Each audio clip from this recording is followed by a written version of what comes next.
All these contributions have been excellent and, meeting with a lot of approval from members of the audience. It also is, though, that we have to imagine a better Scotland, even politically. We have to see that politics has to be more than the old arguments, that it's different arguments, that it's better arguments. I don't see anything wrong at all in us as a nation deciding to discuss immigration. There's nothing wrong with any country do that. But if you're doing it on the basis of the colour of someone's skin or which country they come from, then that cannot be the way we argue or be the way we discuss immigration. It cannot be. It may well be at some point that we actually, we're fit to do that now and fit to embrace it, that we may say to folk, if you are a pensioner and you're, rather than means test, maybe you should, as they do in other countries, pay £200 towards childcare a month for full-time, excellent, brilliant childcare from the age of 3 months to kids go to school, then that may be something we want to discuss. But at the moment, unless we have independence, those things cannot be discussed. They will be dictated to, and there's no real opportunity for us. But I do think, looking at what the Scottish Government have proposed as far as women's work and childcare, is transformative. It will transform the nature of what this country is about. And we can tinker around with it, but we will not reap the benefits of that either. And we should be looking at other countries for ideas as well. And I know that in discussion with our next speaker, top of the bill, no offence to anybody, who is the chair of Yes Scotland, another seasoned campaigner. Can I call you that, Dennis? Definitely. I've known and admired him, and over the last wee while we've done a few platforms together as well. He's a tireless campaigner, incredibly brave, has an ability to speak to audiences that is just fantastic, and is also a great draw because people want to come and hear you speak. These voices, these ideas are really important in these months ahead. So please give a big round of applause for Dennis Canavan.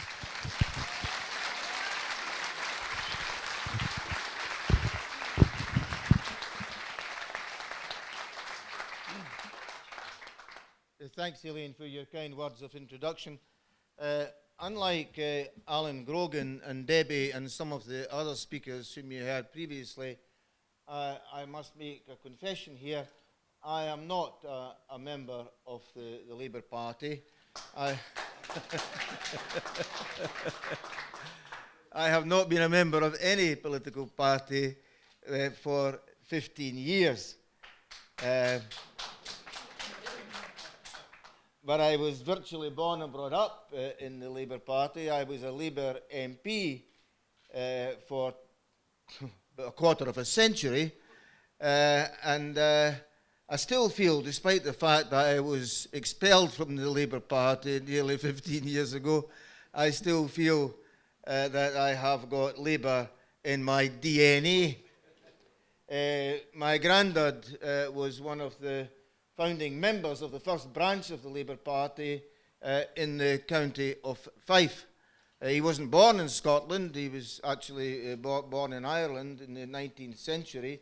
He came to Scotland, I suppose he was what nowadays would be called an economic migrant, and he and his big brothers sought work in the Fife coalfield. And my granddad devoted virtually his whole life to working within the labour and trade union movement to improve the lot of his fellow workers and to fight for better opportunities for his fellow citizens.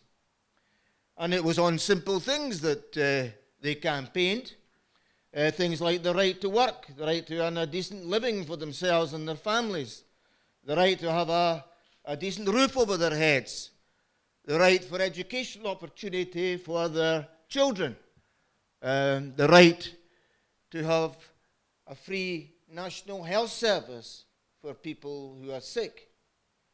And what fired these Labour pioneers was a hunger. Sometimes it was a real hunger, a hunger in the belly, but always it was a hunger for social justice. And I feel that it is that same quest for social justice which fires many people today who are involved in the campaign for independence for Scotland. It's a difficult job sometimes trying to convince loyal Labourites, traditional Labour voters who, like myself, Labour born and bred. It's a difficult job, I find at times, trying to persuade them to vote yes in this forthcoming referendum. I came across a woman recently. I met her in the street. She was a long-time supporter of mine, a former constituent, when I stood for Parliament all these years ago. And she said that she'd always voted for me through thick and thin, but this was just a step too far, she said. Oh, no, Dennis. She said, oh, no, you're not asking me to vote yes in this referendum, son. No, no, no. I can't vote for the SNP. I can't vote for Alex Salmond. No, no. She says, my father would kill me. So I said, well, look, Janet, for a start, your father's been dead for over 20 years. So there's no danger on that score. And listen, I'm not asking you to vote for the SNP or for Alex Salmond. I'm not asking you to vote for any party in this referendum. I am asking you to vote for a better Scotland, because a yes vote in this referendum will empower you and all the rest of the people of Scotland to elect a government of your choice. And I think I've maybe got the...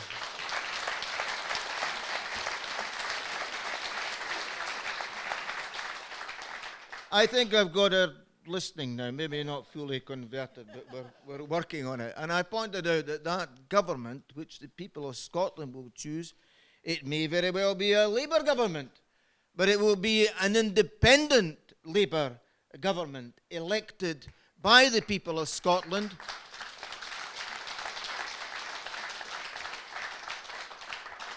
accountable to the people of Scotland, and, most importantly, reflecting the needs, the wishes, the values, and the aspirations of the people of Scotland. You see, that quest for social justice, which I referred to earlier, is just as relevant today as it was a way back at the turn of the 19th and 20th centuries when the Labour Party was born. Scotland is again, yet again, being ruled by a Westminster government that we did not elect. And that coalition government is imposing policies which the people of Scotland do not want. And we have a situation whereby the rich are being rewarded with massive tax handouts and the poor are being punished with cuts in their benefits, including this iniquitous bedroom tax, which is surely one of the most evil taxes which has ever been invented.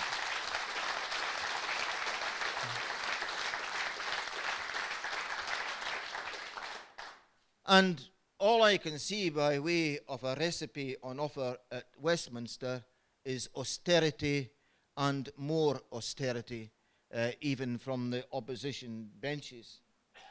So people are looking for change, but I see very little prospect of change at Westminster for two reasons. The first reason is this, that if you're looking for change at the next general election at Westminster, there's no guarantee that there is going to be a change of government at Westminster. And you could have a situation where the majority of Scottish MPs are Labour, as they are now, and yet because of the existing constitution, the wishes of the people of Scotland can be done away with because the Labour MPs representing Scottish constituencies are outnumbered and can therefore be outvoted by the representatives at Westminster. So there's no guarantee of change that way. I also put it to you that even if a Labour government is elected at the next general election at Westminster, past experience tells us that that does not guarantee that we shall see the kind of radical policies which I believe that the majority of the people of Scotland want to see. Because we have seen from past experience Labour governments getting elected and then diluting or ditching the radical socialist policies which the Labour Party once believed in. And the reason why that dilution or ditching of policies is taking place or has taken place is very often because of events and circumstances out with Scotland. Tony Blair may have thought it expedient to woo the voters of Middle England in order to get himself elected as Prime Minister. But what happened in Scotland? Scotland, and indeed many other parts of the United Kingdom, were sold short. The gap between rich and poor got wider. The banks were allowed to be virtually non-regulated to such an extent that they brought the country to the brink of ruin. And then, of course, Blair got himself and the country involved in an illegal and immoral war. And even today in opposition, the Parliamentary Labour Party still seems thrilled to this idea of hanging on to Trident or finding a replacement for Trident, more weapons of mass destruction, wasting billions of pounds of public money in that kind of thing instead of investing it in people and public services for people. So what is Labour's problem in Scotland? I see that part of Labour's problem in Scotland is that the so-called Scottish Labour Party is not an independent party at all. It is very much tied to the British Labour Party, tied by the apron strings to such an extent that you've always got the leadership in Scotland looking over their shoulder, almost begging permission to bring about new policies. And of course, just as previously I said, that Westminster can always outnumber and outvote the Scottish representatives, so it is in the British Labour Party that the British headquarters can always overrule the Scottish Labour Party, especially on policy matters which are reserved to Westminster. So I think we've had enough of this Scottish Labour looking over the shoulder to see what the big bosses in London are saying. I think that the traditional Labour voters in Scotland deserve better, and they deserve the right to choose a different path. And I believe if they were given that right, then that different path would be a better path. Why do I say that? Well, I have evidence to say that. The Scottish Parliament has been in existence now for over 14 years.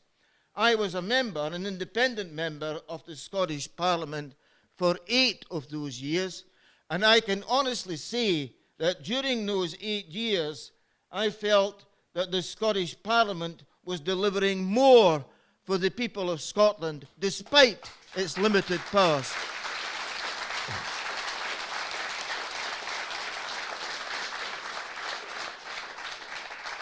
So despite the limited powers of the Scottish Parliament, we can see some tangible benefits which have been delivered by that Parliament. I can remember when I was at Westminster, we waited all these years for the election of a Labour government, and eventually Mr. Blair was elected as Prime Minister.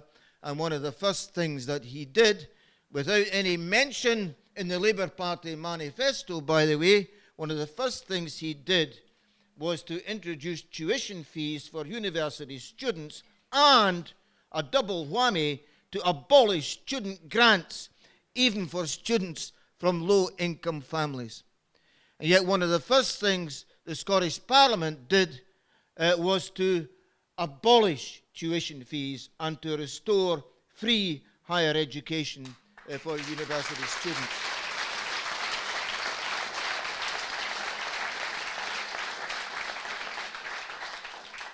I can think too of Nye Bevan's great creation, the National Health Service. His dream of a publicly owned National Health Service, freely available to all at the time of need. Well, that principle, even in Bevan's time, was partially abandoned when they introduced prescription charges. And it was a government, a Scottish government in the Scottish Parliament, which abolished prescription charges, and just as importantly, more importantly, is making sure that the National Health Service remains a publicly owned service instead of all this creeping privatisation of the National Health Service, which is taking place south of the border.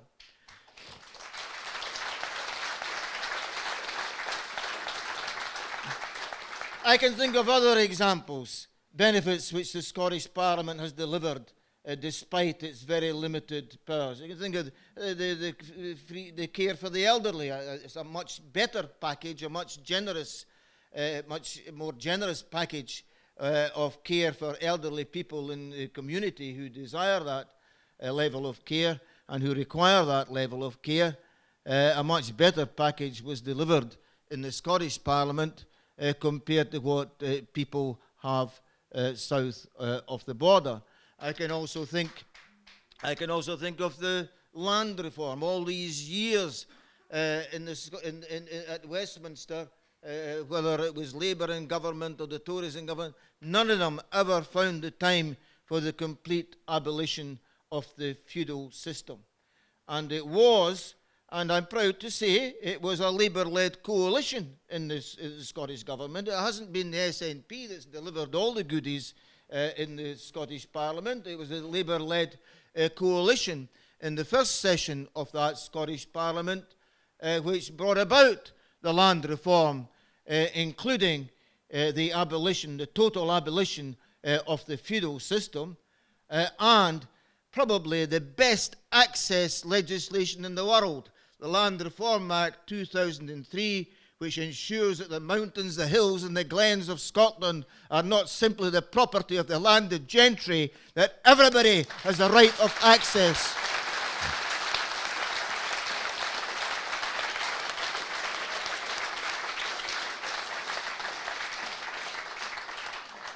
I could go on and on outlining the benefits of the Scottish Parliament despite its limited powers, but all I would ask you to say is this, just to ask you to consider that if the Scottish Parliament had the full powers of an independent Parliament, then it would be able to do so much more. And I honestly believe that if the Scottish Labour Party was a fully independent party, it could lead to a renaissance of the Scottish Labour Party, whereby it would be escaping from an existing straitjacket. It would be free to determine its own agenda. It would be free to respond to the needs and the wishes of the people of Scotland rather than just responding to the bosses down at headquarters in London. And it would be able to reflect Labour's traditional values, which I believe are still as relevant today as they were when the Labour Party was born. The values of social justice, solidarity, equality of opportunity, a fair reward for a hard day's work. These are the values which the Labour Party has always stood by, and I think if Labour were to return to these values and the Scottish Labour Party were to put forward to the people of Scotland a genuine Labour manifesto to create more job opportunities, to bring about a fairer system of tax and welfare, to bring about things like bringing our postal services back into public ownership and bringing about the complete abolition of the Trident nuclear weapon, then I believe that the people of Scotland would respond, and we would see a Labour government in Scotland committed to radical socialist policies. We would also see the opportunity for the construction of a new social and economic order whereby freedom of people is deemed to be more important than the unbridled freedom of market forces.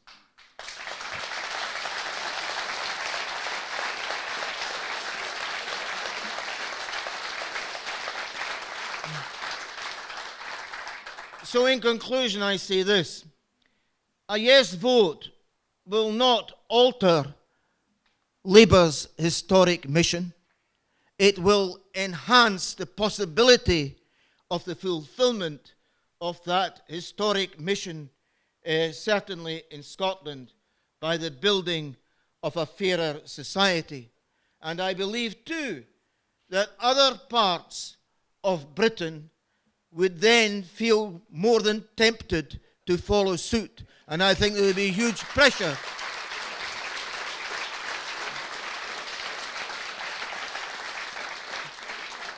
There would be huge pressure throughout the rest of Britain for similar radical change, because, you know, at heart, I'm not a nationalist. I certainly don't believe in petty, narrow-minded, chauvinist nationalism.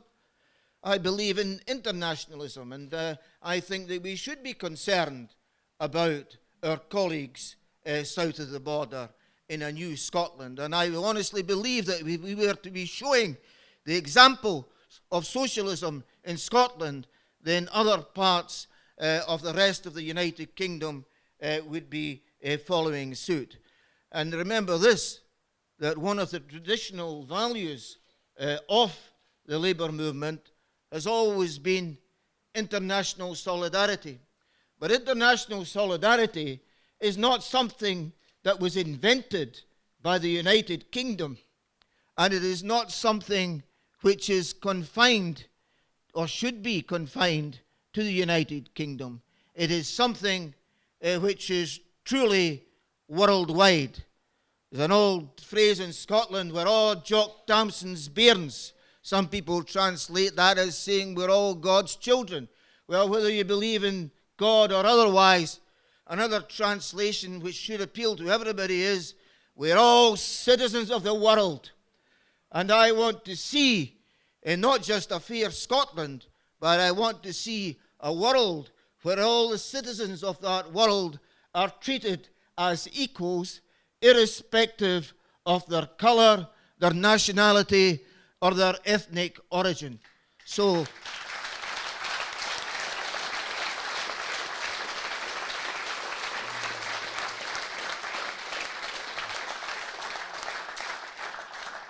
finally I say this, and I want to, for any readers of today's Glasgow Herald, I noticed that Ian McWhirter was saying, that Dennis Canavan and his comrades, they don't really believe in independence at all. They just have given up hope of a socialist Britain, and they think therefore they might have a better chance of a socialist Scotland. Well, I think with, in all fairness, I think that Ian was misinterpreting my words, if he ever listened to them in the first instance. But let me interpret my own interpretation. I do not see independence as an end in itself. I see independence as a means of bringing about a better Scotland, a more prosperous Scotland, a fairer Scotland, but also, most importantly, a Scotland that will play its part, its full part in the international community to help to bring about a better world. That's the Scotland, that's the world that I want to see.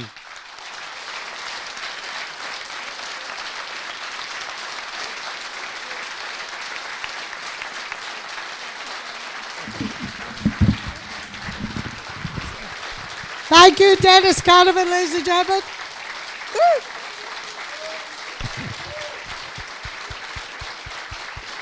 Yeah. Well said, Dennis.